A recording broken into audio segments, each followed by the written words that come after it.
Hello, I'm Esther Gidu Yuwat. Welcome to Africa 54. Here's what's coming up. Eritrean refugees in southern Israel struggle to rebuild their lives as the war in Gaza rages on.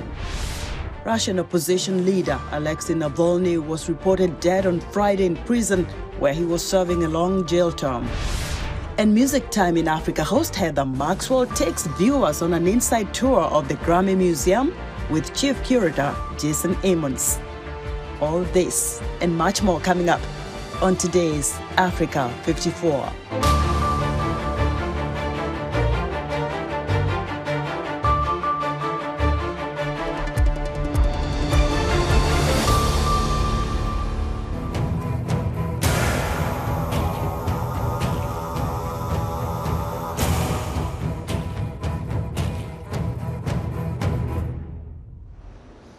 We begin in the Middle East, where damage to a residential area and a shopping mall in a northern Israeli town came to light on Friday after they were struck by Hezbollah rocket attacks a day earlier.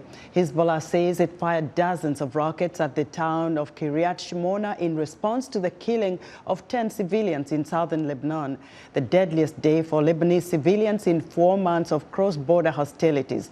Hezbollah has been waging daily attacks on Israeli targets near the border since its Palestinian ally Hamas attacked Israel from Gaza on October 7th.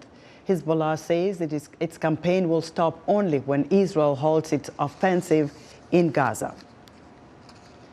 With no Israeli identification and limited access to benefits, Eritrean refugees in southern Israel, twice displaced, are struggling to rebuild their lives as the war in nearby Gaza shows no signs of ending. VOA Celia Mendoza has more. Teke Welde Haimanot fled turmoil in his homeland in Eritrea in 2010, only to become displaced yet again last October when his home here in Ashkelon was among those hit by a shower of rockets fired by Palestinian militants in nearby Gaza. I was inside the house. I got hurt here and there, a little bit everywhere. Wilde Haimanot considers himself lucky that his injuries were not serious. His wife and 3 sons were at a nearby shelter, but he says things have never been the same.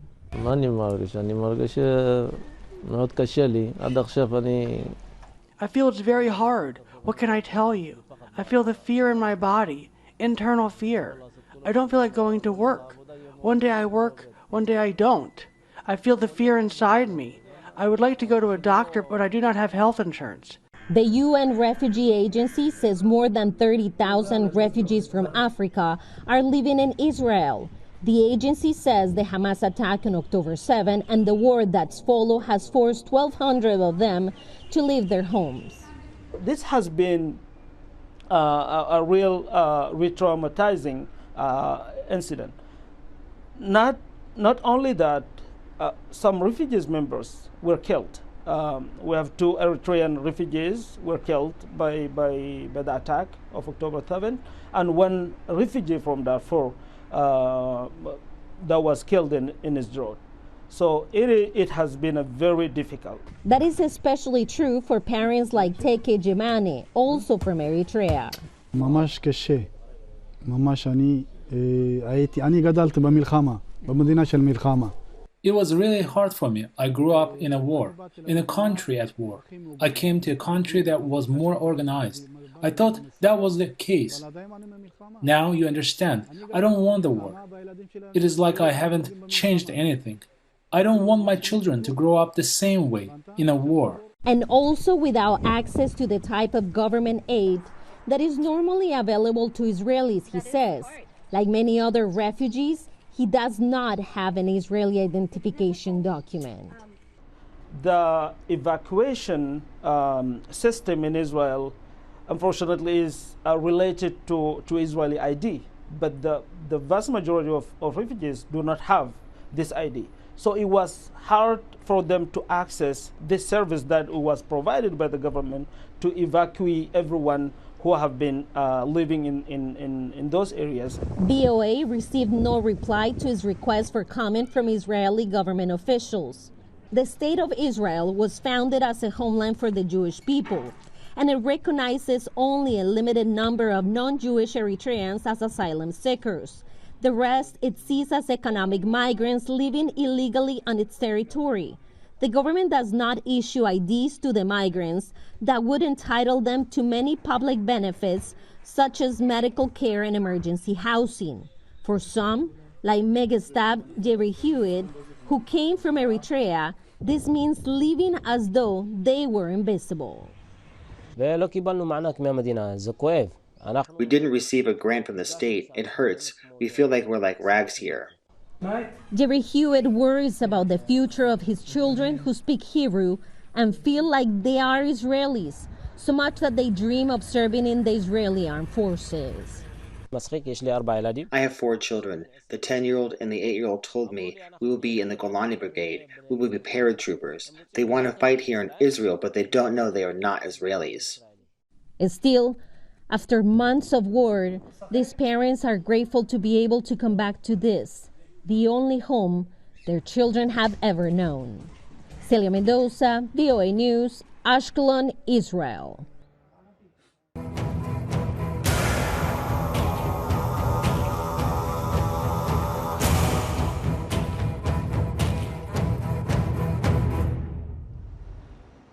Russian opposition leader Alexei Navalny died on Friday after collapsing and losing consciousness at the penal colony north of the Arctic Circle, where he was serving a long jail term, according to the Russian prison service. Sean Hogan reports. Russia's prison service reported the death on Friday of opposition leader Alexei Navalny, last seen here a day before appearing by video link from the penal colony north of the Arctic Circle, where he was serving a long jail term. The team behind Russia's most prominent opposition leader wrote on X that they were travelling to the prison site but had no way to confirm the news.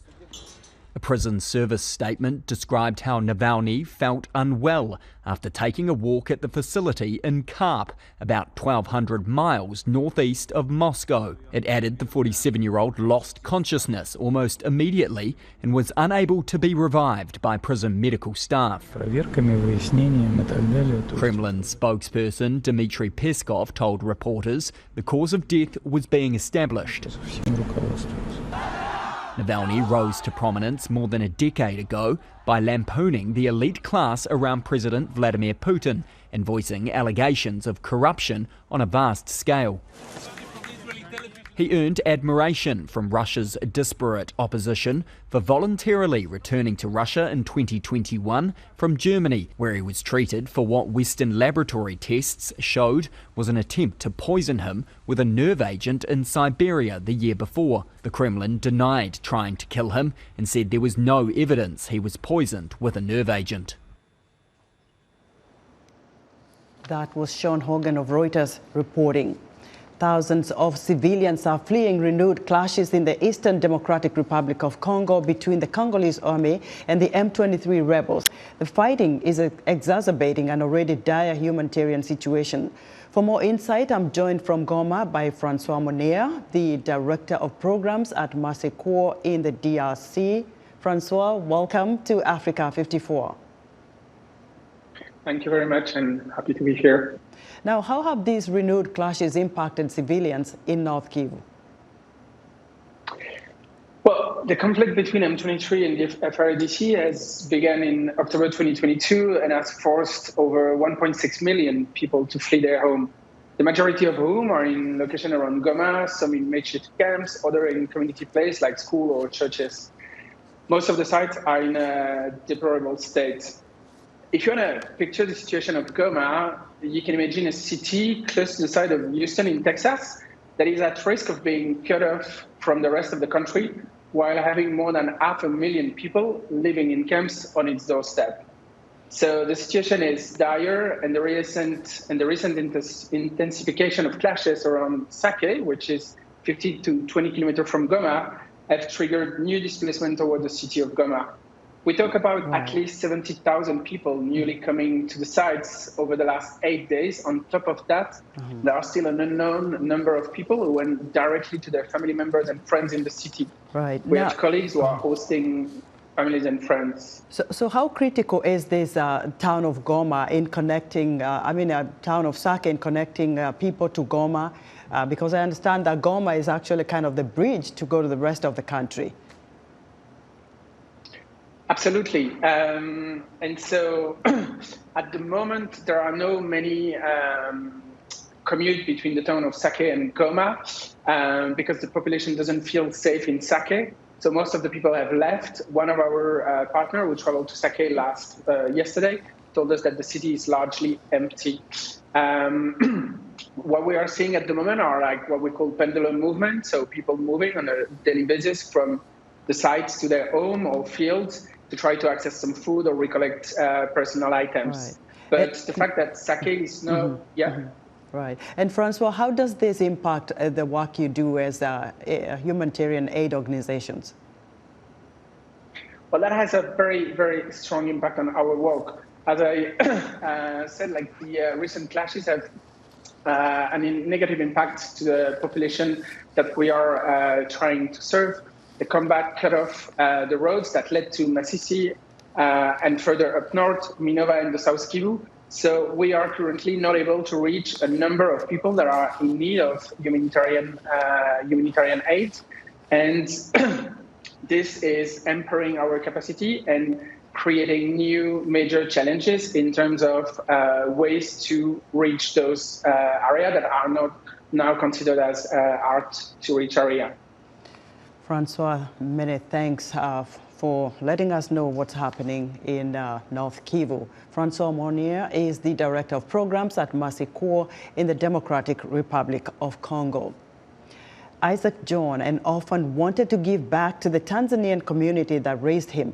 He opened his home and welcomed children from all walks of life with open arms. As the orphanage seeks support and expansion, his story is a tale of compassion and community coming together to make a lasting difference.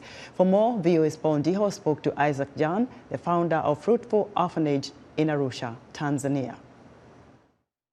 Just dealing with supporting the kids who are living in a hard situation. I mean, also those who lost their parent through HIV and other diseases. I'm doing my best to make sure that they are getting a place for them to stay, and also finding the way of getting them food, and also education, which is the most thing that can be helpful in their future. What inspired you to start this orphanage? I was an orphan as well, so that's what inspired me to make sure that I'm trying to give back to the community. When I completed my primary education, but no one was there to support me to go to secondary or to high school. But unfortunately, I met a certain woman from USA. Her name is Carol Parker. She decided sponsoring me to go back to school until I get a job. And through my job, I decided buying a land and finding a way of buying back to the community as well. What you're doing is essentially giving back to the community where you were raised. You wanted to do something to empower other kids who had similar situations growing up. Absolutely, yes. How many kids do you have? Now we have 190 kids under our organization. Who are these kids? What brings them there? How do you get these kids? We are working with different people. I mean, social worker. We are working with also some other people who are dealing with community and development. And when they found people, our kids who are in need of support, they just give the information to us, and then we decided maybe after getting the information from them, and we do a visit and see their area, and then we decided finding a way of helping them. So we are helping the kids in different according to their needs. We have those who are from the street direct. We cannot bring them back to the street. We just find a way of letting them stay together with us. Where do you get the resources to support 100+ children? My great support was from USA and Germany, because we have a guy called dad called Dominic, who is my dad. He's my dad for sure. because from the start, from the scratch, we started with him, and he has been supporting us every time when we are in need of support. My plan is to have a very big project like supporting more around 700 kids. And we have other guys from Kalamazoo, Michigan, who supported us even building a very big dining hall in our school project.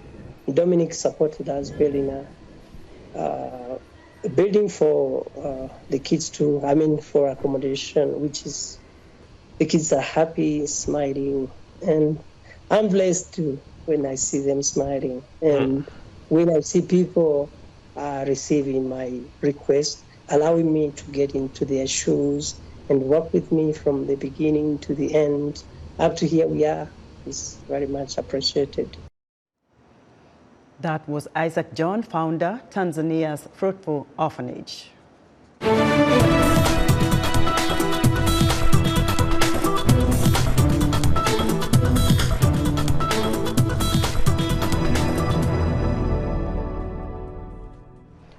Young people in Mozambique aspire to pursue formal education and secure a job, but they say that entering the professional market is increasingly challenging. Opportunities are scarce and employer expectations are high. Amarilis Gule in Maputo spoke to several people about their job hunting experiences. My name is Amanda. I'm 25 years old, and I'm a digital content creator and store manager. I hold a bachelor's degree in mathematics, yet I'm struggling to secure a job that aligns with my training. Job openings are posted in WhatsApp groups and on social media every day, and I have sent several applications. I have only received one callback, but unfortunately, that opportunity did not work out. Lately, young people join companies as interns in the hope of getting a job in the same company, and sometimes the internship ends and you leave without a job. One of the biggest challenges I can identify is finding the balance between what companies ask for and for what young people have to offer. Many companies have requirements for job openings, but the majority of young people are not adequately prepared for them. For example, they often demand 5 years of experience from recent graduates who lack any professional work history. ISEC is a global platform for young students, which supports the development of leadership skills. We put young people in contact with different companies inside and outside the country to create exchanges so that they can develop the professional experiences that the market demands. Still to come, crime in Zimbabwe is rising. We'll tell you why after the short break. Stay with us.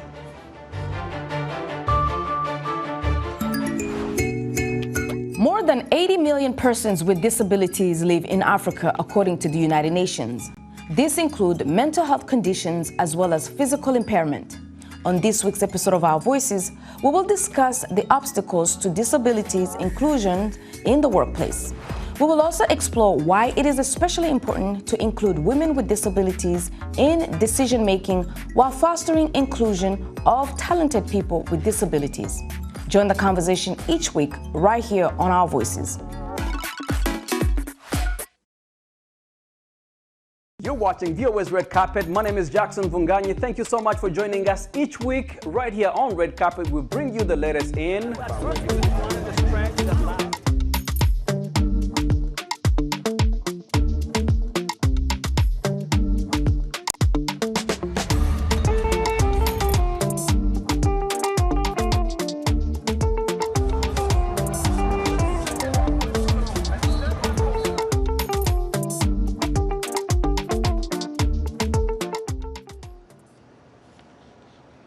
In other news, police statistics reveal that South Africa recorded almost 84 murders per day between October and December. That's a 2% increase over the same period in 2022. Police Minister Becky Sellers says that over 7,700 people were murdered in the last quarter of 2023. And the U.S. is expected to build up to 5 military bases for Somalia to bolster their army amid ongoing threats from Al-Shabaab. Somalia's defense minister and the U.S. Ashad Jaffer signed a memorandum of understanding on Thursday. Crime is rising in Zimbabwe, and analysts say it's because poverty has left people in desperate conditions. Columbus Mavunga has more from Harare. Peter Hapaure says he has seen conmen operating in his Harare, Zimbabwe neighborhood, pulling underhand deals and selling goods that turn out not to exist. But that's not all, he says. The crime rate is increasing. Murder cases are rising. So I am pleading with the police to work hard so that citizens are afraid to commit an offense. Police should be respected and must enforce laws diligently, as it now seems that we are in a lawless country with people murdering others freely. According to official figures, Zimbabwe's national crime rate in the third quarter of 2023 stood at 1,202 per 100,000 people, up slightly from the second quarter. The government reported 1,098 criminal acts leading to death or intending to cause death in that same period, compared to 958 in the third quarter of 2022. Recently, Zimbabwe's police force has expressed concern about a rise in armed robbery, some involving current or former members of the state security. In some cases, police killed suspects in shootouts or when suspects tried to flee. Albert Ngulube, who heads Parliament's Committee for Defense, Home Affairs, War Veterans and Security Services, says police are sometimes outmanned. With the limited resources, they are trying. Our crime rate can't compare with South Africa. We are still better off in Africa. So I think our police are trying their best, although you have some people who always blame them that they are heavy-handed. All what we want as a community is that we want to have peace in this country. Obed Muzembe, a criminologist at the Muzembe Law Chambers, says Zimbabwe's moribund economy and persistently high inflation are pushing many people toward crime so they can survive. And then secondly, you are looking at the social fabric. You know, we have had a lot of migrations, people moving to South Africa, moving to the United Kingdom. It has created a society without parents. And as a result, young people are growing up without guidance and without mentorship, and they are bound to indulge in illegal activities. Muzembe recommends that the government find a way to improve the economy and that the religious institutions and civic society do more to teach people good morals. Columbus Mavunga, VOA News, Harare. It's time for Entertainment Report, and Heather Maxwell joins us now with the latest news and notes. Hello, Heather. Hello, Esther. Hello, everyone. Last week, I brought you into the Grammy Museum with Jasen Emmons, and we talked about who took home the best prize in the African music performance category. Well, today we're going back there once again to explore the museum and the potential for an African pop music exhibit. Let's take a look. Most of us can't make it to the Grammy Awards, music's biggest night, but anyone who finds themselves in Los Angeles can be among the stars with a stroll through the Grammy Museum. Who's in there? What's in there? And is there a future for African music inside its walls? Let's take an inside look with Jasen Emmons and get some answers. The Grammy Museum we're celebrating our 15th anniversary this year. We opened in 2008, and we're really a museum that celebrates popular music, all forms of music. The umbrella for the Grammys is really wide. It covers every genre, and we try and explore a really wide range of that. We have 3 different floors with exhibits, so we'll have anywhere from about 4 to 10 different exhibits of varying sizes on display at any one time. We have some long-running exhibits. So for example, this year is the 50th anniversary of hip-hop. So we have a hip-hop exhibit that's open through September. We have a Shakira exhibit that's on display through June. So it really varies depending on what's going on. Then Jasen walks us through 3 of the special exhibits, starting with Shakira, her iconic looks throughout the years, from her metallic and crystal showstoppers in the 2020 Super Bowl to her gold-themed El Dorado 2018 World Tour costume to, and you all know this, Her 2010 African outfit in the FIFA World Cup hit, Waka Waka. Then he takes us to Hip Hop America. So this is talking about the relationship between DJs and dancers. Originally in hip hop, DJs were really playing to the dancers, the B-boys, B-girls, break dancers. So looking at that relationship between them.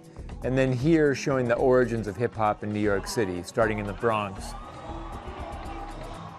So we're in Sonic Playground now, which is in Hip Hop America, and the idea was inspire people with the history of hip hop and the great creators like Grandmaster Flash, and then allow visitors to come in this space and actually make some form of hip hop themselves. So they can make beats over here with a drum machine, they can DJ, they can use a vocal booth to rap, they can use loops, they can make samples. So it's a way for them to be creators themselves. And the Roxy Theater nightclub. So the Roxy is a legendary rock club in Los Angeles, and this year marks the 50th anniversary of the Roxy. So we did an exhibit that explores how it started and some of the great entertainers who have performed there, starting with Neil Young, who opened it in 1973.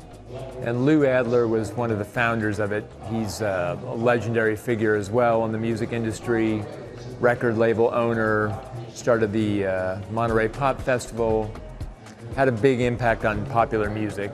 Now, on the question of African pop and its growing presence in American mainstream music, here's Jasen's insight about what the future holds. We don't have anything currently on display on African music, but I think the massive growth of African music means it's something that we'll definitely want to explore sometime in the near future. I mean, this year's Grammys was a really good example of just how important it's becoming. So I think for us, it's on the horizon. And if you are ever in Los Angeles and happen to visit the Grammy Museum, you might just find a dazzling exhibit of African music. If you ask me, though, it's not a matter of might, but of what. From the original Afrobeat genre, which already has its own museum in Lagos at Fela Kuti's residence, to today's Burna Boy Afrobeats and Tyler Amapiano pop, it is hard to predict. But one thing is for sure, African popular music is truly, truly on the horizon. Heather, thanks. Be sure to join Heather Maxwell's Entertainment Report every Friday right here on Africa 54. And that's our show for today. Be sure to watch Africa 54 on our website at voaafrica.com. From all of us here in Washington, have a great weekend.